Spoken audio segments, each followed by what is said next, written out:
Otep à tous, bien-aimés frères et sœurs. Monsieur Zelensky est devenu le président tournesol.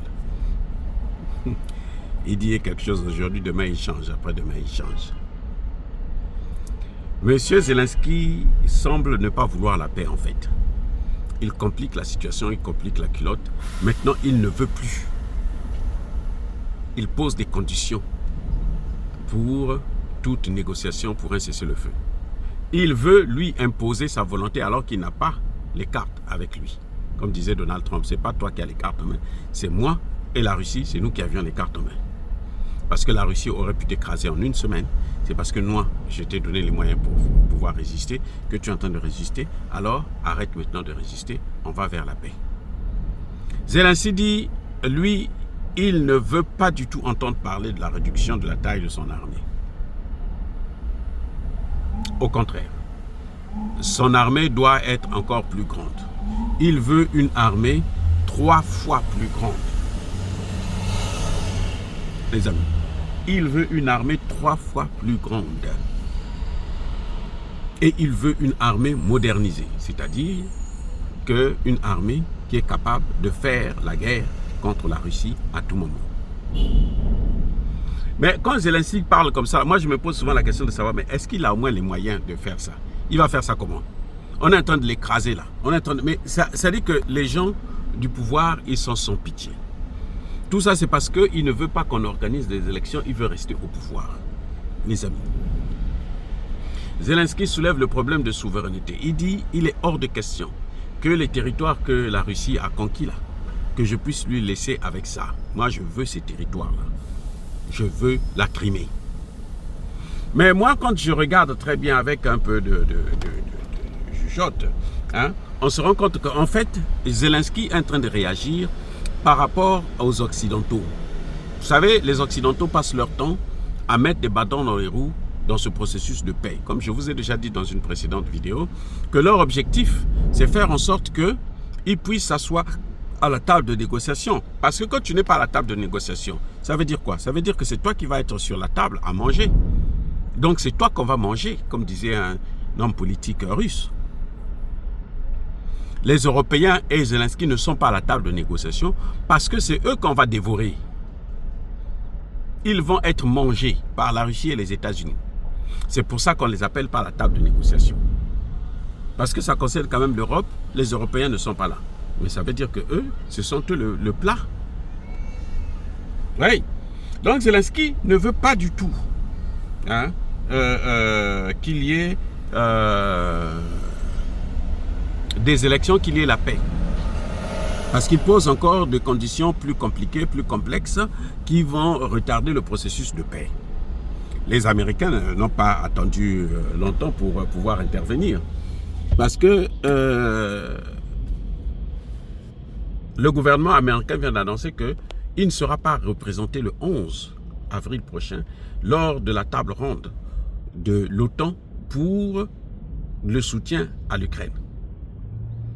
Ah oui, les Américains ne vont pas envoyer leur officiel pour venir négocier, pour voir s'il faut continuer à aider l'Ukraine ou pas.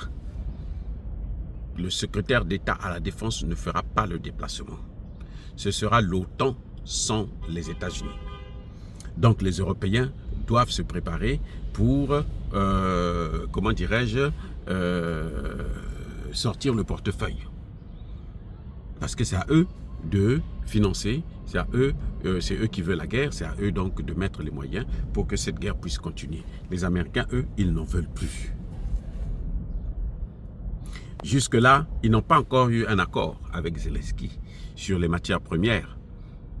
Et les Américains veulent à tout prix que l'Ukraine puisse payer ce que l'Ukraine a utilisé, ce que Joe Biden a donné à l'Ukraine. Ce n'est pas un cadeau, l'Ukraine doit payer.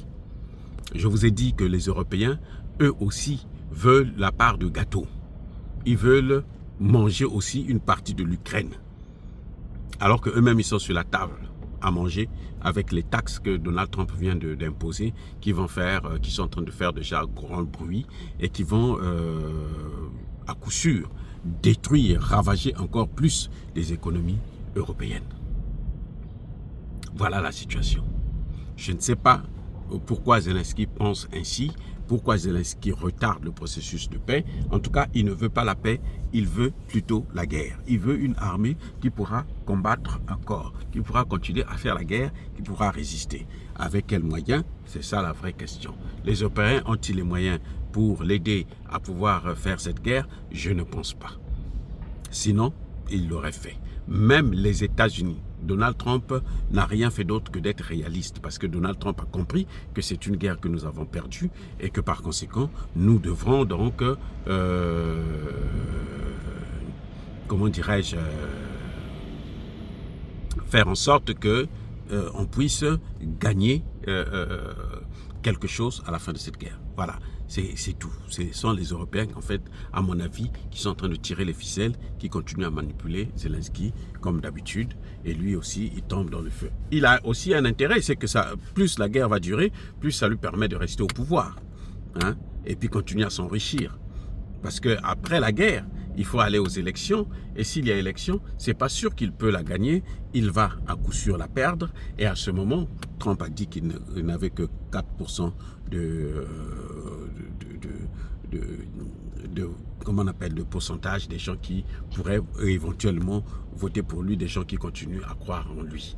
Donc, lui, si tant que cette guerre résiste, cette guerre continue, lui sera toujours là au pouvoir et il va toujours s'enrichir. C'est pour ça qu'il est en train de se laisser faire, accepter toutes les doléances des Européens. Mais ce n'est pas que les Européens eux-mêmes, ils sont déjà détruits et ils sont en train de s'enfoncer encore plus.